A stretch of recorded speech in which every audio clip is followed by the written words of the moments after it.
All right, well, good afternoon, everyone. My name is Carolyn Everidge, and I'm the Health and Human Sciences Educator for Purdue Extension in Huntington County, and this is day one of our Raising Our Children's Kids virtual mini-series. We're going to talk about cooking together. So we're going to go ahead and start by getting to know everyone here. We have a couple people joining us. So we're going to go ahead and get to know each other, and then we'll join you back after we have that conversation.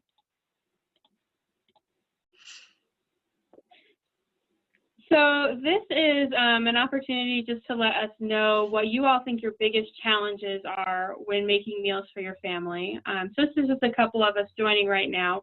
I won't do the formal poll question, but when you think about making meals for your family, what do you think is the biggest challenge for your family? Mine is trying to find something that everyone will. Okay, so finding something everyone will eat. Mine is having the energy to actually cook a meal, because a lot of it has to be natural foods because of health issues for both me and the kids.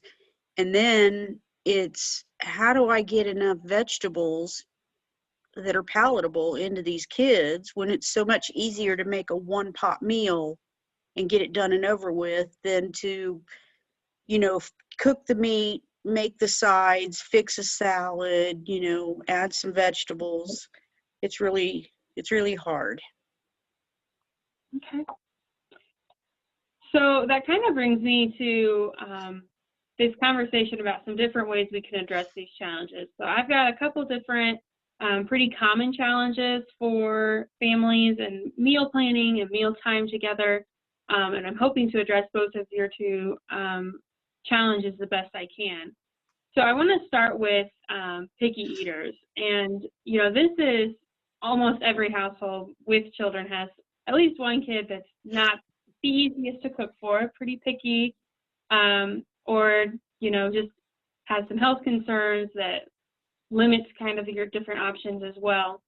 But I want to talk about some ways that you can address picky eating by involving your kids. So involving them in really every step of the way, from the planning of what we're going to have this week, how we're going to go to the grocery store, to the preparation, to the cooking, and even to clean up. So a lot of studies have shown that involving kids in these different activities will make them more likely to eat the food that's put in front of them. And even if they don't like it the first time they try it, the fact that they're becoming more willing to try it allows for their taste buds to develop and gives them the opportunity to like something they may not have liked in the past. So there are a lot of different ways to get kids involved. I know both of you have some older children, but even the young kids can help with counting out, if the recipe calls for 3 eggs, have them count out those 3 different eggs. Or if you have older kids, having them actually stir things together or fry at the stove if that's safe for them to do so. And same thing with cleaning up. So one of the things I did with one of my nieces, we every week would get together, we'd hang out, and then we'd have a meal together. And she would help with cutting the vegetables or getting the table set, whatever that looked like. And then every time we'd wash dishes together afterwards. And she hated it at first. But I said, if we're going to eat the food, we have to wash the dishes. Otherwise, there's not going to be dishes to have food the next time. And so, she just got into this routine that every time we had meals, we washed the dishes together, and then she just accepted it. There was less griping, less complaining, and eventually, she did end up being willing to wash the dishes to the best that she would be able to. So, like I said, there's lots of different ways to get kids involved. There's some really great resources that have suggestions for different ages. So if maybe you have toddlers, kids are going to be getting older into the teenage years. There's lots of different strategies for each of those age groups as well. Another big challenge that's often mentioned is financial, and this can be anywhere from I don't have a lot of finances to kind of get the food that I want, or maybe it's I have the food to get the money to get the food I need, and that's it. So really working out a lot of different things we can do with addressing these challenges. So I have a couple of resources at the end of the presentation today that I'm going to email out to you, Deb, and I'll print out for you. But the first one I want to touch base on is there's 10 tips to eating better on a budget that Choose My Plate does. And so I'm just going to kind of go through those and talk about each of those different points separately.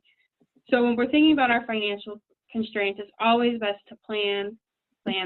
Start with a plan from the beginning, and it's going to help throughout the whole process. This means planning what you're going to eat that week. This means planning how you're going to tackle grocery shopping. Having an actual written grocery list is really another way to help your plan be very successful. I actually have this really great grocery list that has each of the different food categories broken out in the grocery store, because the longer we spend in the grocery store, regardless of what our intentions are, the more likely we are going to spend more money. So every minute we're there, we're spending more money than we had planned. So this kind of just breaks things out by each food category, and so you know exactly what you need when you walk into the store, you know exactly where you need to go, and then you can get out. So part of that is making sure you're getting the best price. Different stores may offer different prices on the same food item. So it may mean going to a couple of different stores, but if it's going to save you more money than you would spend in gas. So if you live in town, you know, most of the grocery stores are all in the same area, so you're not going to spend much gas if you have to go to 3 different places. It would just be some time, and of course time is very valuable as well, so I recognize that. But you may be able to save some money that way. Also comparing and contrasting just inside the store itself. So name brand items versus items in bulk. You may have coupons, so whatever is in season or on sale that week, all of those things are that planning process that you can do ahead of time to help make sure you're getting your groceries purchased at a helpful and reasonable price. Just a couple of ones that are pretty common knowledge: buying in bulk. If you're going to use all of the items, buying in bulk is almost 9 times out of 10 cheaper than the other individual products. Buying in season, you know, if you're buying fresh produce not in season, you know it's more expensive. So maybe considering other options, canned, frozen, things like that. And really just remember that convenience is costly. We all love to drive through the drive-thru, and it's very convenient, but it's really expensive. The amount of money we spend on a meal from a restaurant or a fast food location can definitely be 2, 3, 5 times more expensive than if you purchased all of those items at the grocery store and made them yourself. So just remember that convenience is costly.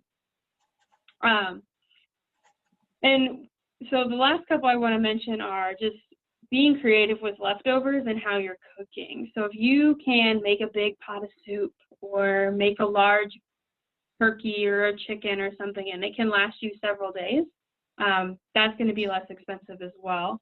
And being creative with leftovers. So it doesn't, just because you made chicken doesn't mean your chicken has to be your main meal for 3 days. You can put the chicken in a salad, you can put it in a stir fry, lots of different variety as well. So with that, I don't think either of you really mentioned this one exactly, but one big challenge is knowing about healthy foods and what nutrition is necessary and dietary restrictions.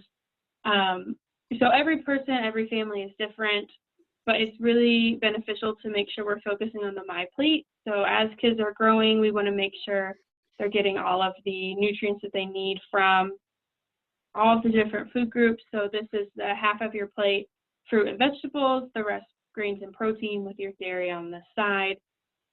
There's a really, really amazing website that I'm going to give you at the end of this that breaks down all sorts of recipes and all sorts of resources. It has video recipes, so if you have a child who may not have the reading level for a recipe yet, or maybe it's just helpful to know like kind of what it looks like as you go through the recipes. So they have the recipes on video. They have different recipes for different diets, for different categories. They have like desserts versus snacks, and then your 3 meals, of course. So it's a really, really great resource. It has some of those dietary restrictions as well. So I'll be definitely sharing that with you for your activity for the week. Some other things to think about as far as healthy food and dietary restrictions, we really want to try to eat more color.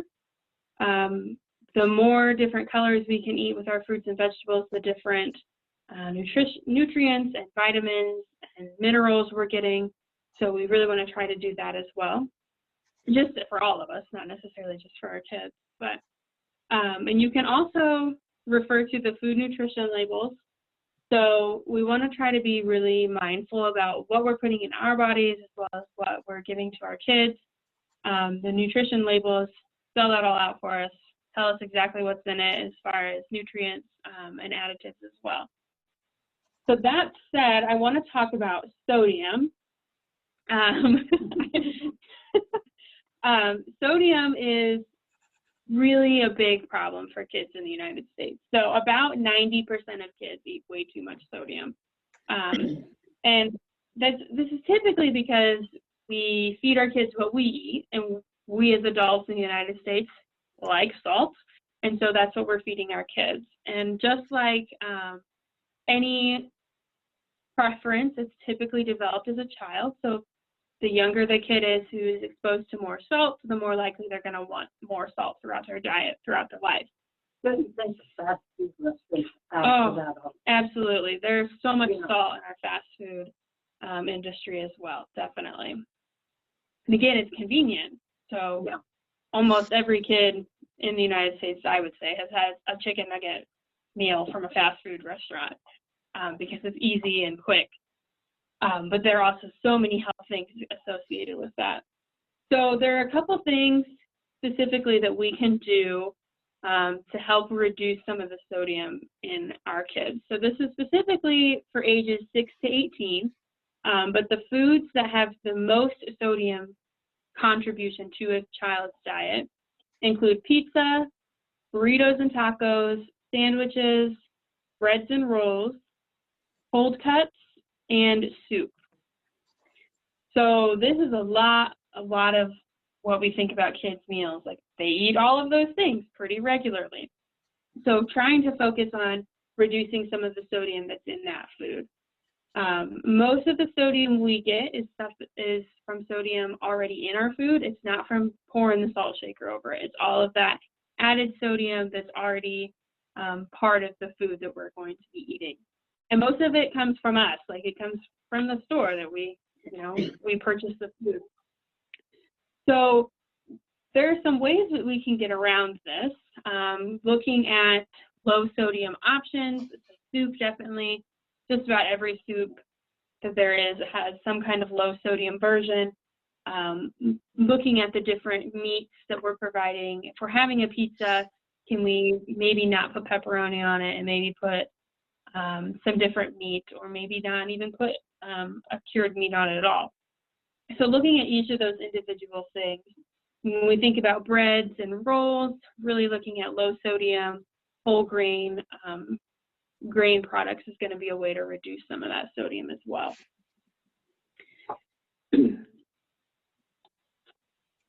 So this is the resource I was talking about, the My Plate Kitchen, that has the video recipes and a bunch of different recipes. But a lot of times people have these challenges that maybe their cooking skills aren't as developed as they would like them to be.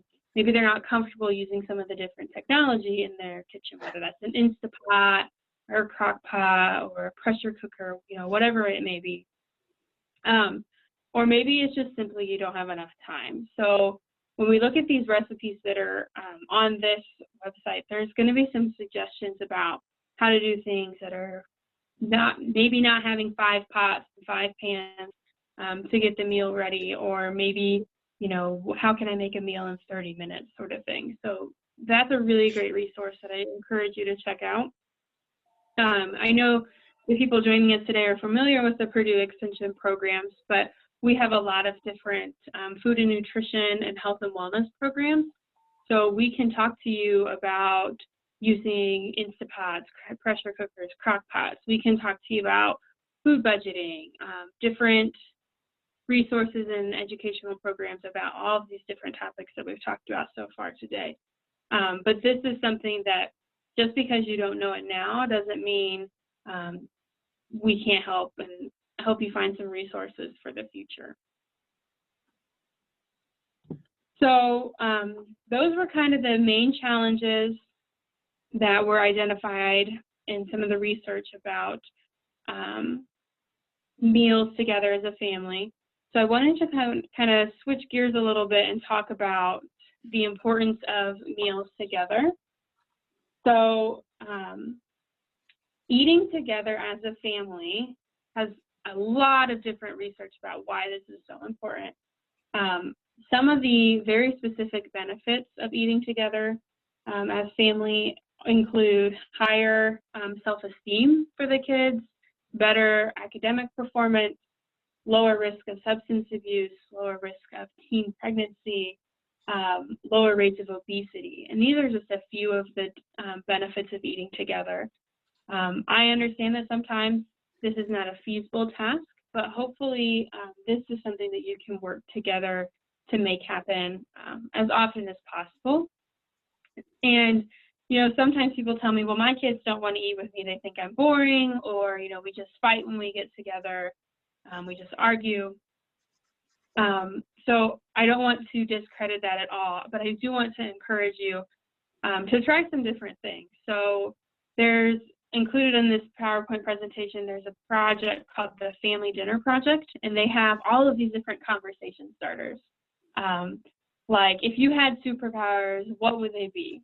And just having a conversation while you're eating, having light, casual conversation, really trying to avoid using the family meal as time for discipline or time for tough conversations, because then that's what we associate it with. You know, like, oh, I don't want to come to dinner because every time I go to dinner, I get yelled at. So really having this opportunity for healthy, helpful conversation during that time.